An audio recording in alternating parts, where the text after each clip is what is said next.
duty-free stores are set to open in the capital's Seoul and Korea's southernmost Jeju-do Island. The businesses are, of course, expected to give a big boost in Korea's tourism industry. Our Kwon reports on who withstood the fierce competition and won that golden ticket. And the winners are HDC Silla Duty Free, Hanwha Galleria Time World, SM Duty Free, and Jeju Tourism Organization. These 4 out of 21 candidates have been approved for new duty-free businesses in Korea. The government granted the coveted licenses for the first time in 15 years. Korea Customs Service evaluated the businesses on factors like management abilities, tourism infrastructure, support for smaller companies, contribution to society, and a very crucial 5-minute presentation a day prior to the announcement. Competition was fierce during the bidding process, as the new duty-free stores are expected to rake in at least 1 trillion won, or roughly $900 million annually, due to the big demand from tourists, especially from China. The domestic duty-free market showed an average growth of 15% in the last 3 years. But due to the little supply of duty-free shops, there was a lot of crowdedness and inconvenience for users. Currently, there are 6 urban duty-free stores in Seoul. 2 retail giants and 1 SME are now required to complete their preparations to start their business within the next 6 months, and 1 on Jeju-do Island. We're planning to create Korea's biggest duty-free store using 12,000 square meters of our iPark Mall and make it into a tourism hub, especially as there are many tourist attractions in the area, such as Itaewon Street, the National Museum of Korea, and Namsan Park. Despite a strict evaluation behind closed doors, analysts seem to have predicted the outcome, as Hanwha stocks closed off 30% higher than Thursday and Shilla's nearly 9%. The government expects almost $270 billion of investment into the businesses, 4,000 new jobs to be created, and leaping into surpassing the 20 million mark in terms of annual tourists. Kwon, Arirang News.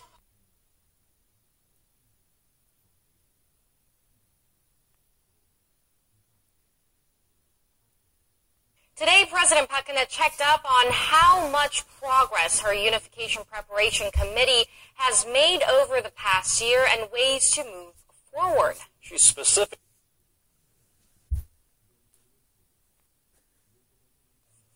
Today, President Park Geun-hye checked up on how much progress her Unification Preparation Committee has made over the past year and ways to move forward. She specifically called for inter-Korean cooperation in healthcare to better ready the peninsula for infectious diseases affecting the globe, as well as the urgency of helping separated families reunite with their loved ones. Our Tae Yu-sun starts us off.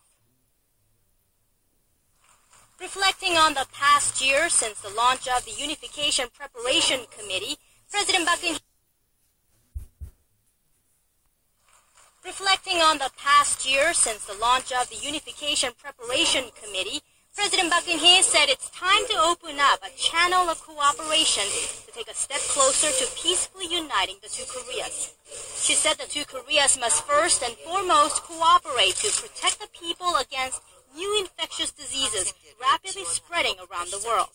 The president suggested providing vaccines and antibiotics for North Koreans suffering from tuberculosis or rubella. In the long run, she said the 2 Koreas, along with neighboring countries like China and Japan, would contribute to establishing a firm disease response system in Northeast Asia. In regards to the families separated by the Korean War, President Park said it is urgent to assist them so they can reconnect as soon as possible, stressing that North Korea has been unresponsive to the South's openness to renewed dialogue and cooperation. She said South and North Korean people should have more exchanges to build a sense of shared ethnicity, and that the committee's blueprint for unification should be transparent to ensure citizen participation from both Koreas. Looking ahead, members of the committee presented various ideas and possible projects, including Vice Chairman Chung Jong-uk's proposal of a cultural and tourism belt for the 2 Koreas, while Unification Minister Hong Yong-pyo, representing the government side, presented plans for a World Peace Forum in October to better promote the benefits of a unified Korea to the global community. Thanking the members for their hard work, President Park asked that they commit to their goals, considering their work as planning routes for a historic and unprecedented process of peacefully ending the 7-year-long division of the two Koreas. 최유선, 아리랑 뉴스.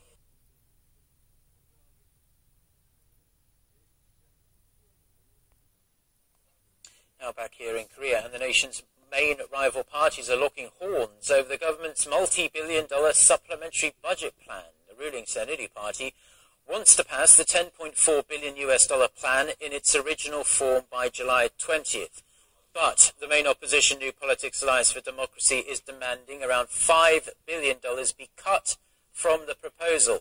The party says it recognizes extra stimulus is needed to boost the livelihoods of ordinary people and to help the economy overcome the MERS outbreak and the ongoing drought, but it cannot accept that $5 billion is being used to cover a tax revenue deficit. Responding to the claims, the ruling party said the goal of the supplementary budget is to stimulate the economy.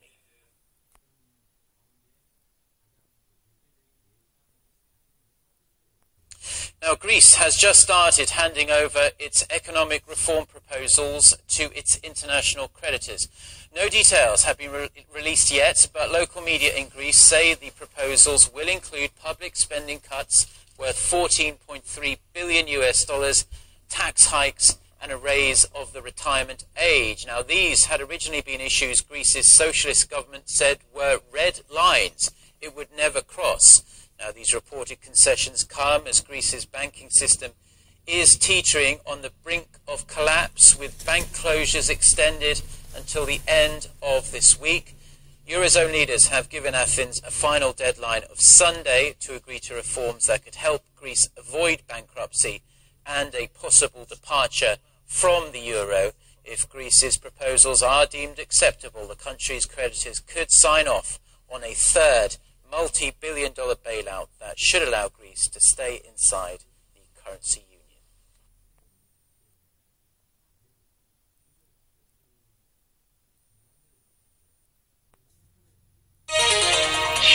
Coming up on Primetime News, President Park emphasizes medical cooperation with the North and pledges to support Pyongyang with vaccine and antibiotics to tackle global infectious diseases together.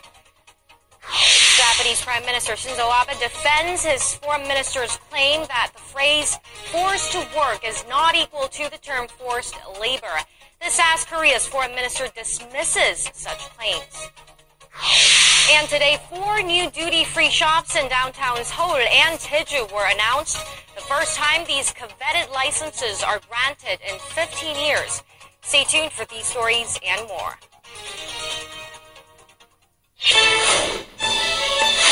So good to have you join us in this edition of Business Daily. Coming to you live from Seoul, I'm Lee Ji-yoon. We have a lot on our plate this morning, so let's get started with today's highlights. Ever heard about the cool biz look? It's what's in these days, as more companies here in Korea are encouraging their employees to go shorter on the hemlines to save energy. More Koreans are enjoying imported fruits like mangoes and cherries, once considered a tad bit too pricey to eat regularly, but they now come with a more affordable price tag. But first, let's get a check of today's top business stories. The International Monetary Fund cut its growth forecast for the global economy this year by 0.2 percentage points to 3.3%. In its latest World Economic Outlook released on Thursday, the IMF said that the U.S. economy's weaker than expected first quarter performance was the main reason for its trimmed outlook. The IMF also warned that prolonged effects from Greece's debt crisis and extreme volatility in Chinese markets could further drag down growth. The agency says the fallout from Greece is hard to predict and that recent developments are likely to take a much heavier toll on recovery in the Eurozone. And on that note, Athens has met its deadline and submitted a plan of economic reforms to its European creditors, raising hopes that perhaps Greece can stave off a collapse of its banking system and a push out of the Eurozone. Though not much is known about the proposal proposals, reports say that it includes billions of dollars worth of public spending cuts, tax increases, and changes in pension. Greenlit by Greece's cabinet members, the reform package will now be reviewed by the country's parliament come Friday and EU leaders at Sunday's summit. Korea's import and export prices have climbed for the second consecutive month on the back of a stronger dollar against the local currency in June. The Bank of Korea said June's import price index went up 0.6% on month despite the drop in oil prices. The won slid by roughly 2% against the greenback in June compared to the month before, offsetting the drop in Dubai crude prices that ticked down 3.5%. The country's export price index increased as well, up 1.2% from May. Korea is gearing up to launch a new index of 30 blue-chip companies that represent the country's economic structure. The K-Top 30, as it's called, aims to better reflect Korea's economy. But some are questioning if this new index will indeed be able to carry out that goal. Here's our Kim In-ji with more. The K-Top 30 index, modeled after the U.S. Dow Jones Industrial Average, will launch next week. It will consist of 30 major companies chosen based on their market capitalization, such as Samsung Electronics, Hyundai Motor, and SK Hynix, as well as financial groups and IT companies. It's our hope that the K-Top 30 index will become a leading index that can help invigorate the Korean economy. The launch comes amid calls for the local stock market to better reflect the country's economic growth. Since 1980, Korea's GDP has grown 36-fold, while the main Kospi index has only risen 19-fold. The K-Top 30 will only include companies with shares priced at less of 500,000 won, or roughly $440 in order to promote active trading. Samsung Electronics, whose share price is well over $1,000, will be subject to adjustment. We have decided to bring on Samsung Electronics. However, we will apply an adjustment calculation of 0.5 to its share price to limit its position when generating the index. The next question is how effective the new index will actually be.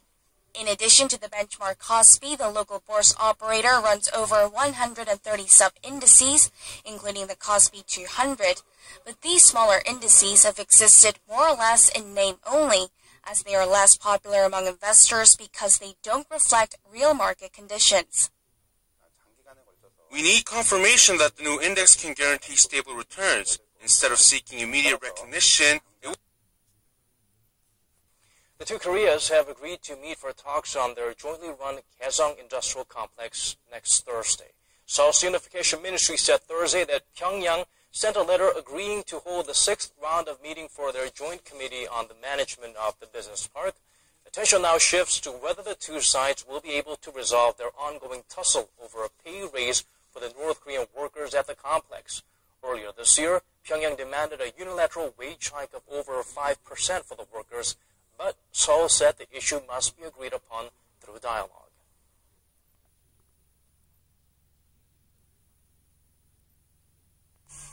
As you've just seen, the Korean government is moving fast, introducing new measures to boost the economy. And today, the first full assembly of the July extraordinary session also started off by calling a swift passage of a supplementary budget bill. For this and more on the political arena, we turn to our Park Ji-won. In its first gathering since the resignation of ruling Saenuri Party floor leader Yoo Seung-min the day before, the party's Supreme Council emphasized the importance of party unity. Speaking at their regular meeting on Thursday morning, the council vowed to establish a better line of communication with the presidential office. We took this opportunity to achieve stronger party unity and pursue politics for the public. We will prioritize the economy and the livelihoods of the people through better communication among the party, the government, and the presidential office. The party plans to select its new floor leader next Tuesday at a general meeting of its lawmakers. The Supreme Council said the party might use consensus to make the decision rather than a vote in order to avoid further conflict between factions. Meanwhile, the first full assembly of the July extraordinary session began with a budget speech from the president on Thursday, in which he called on the parliament to cooperate in passing a supplementary budget bill for approximately $10.4 billion.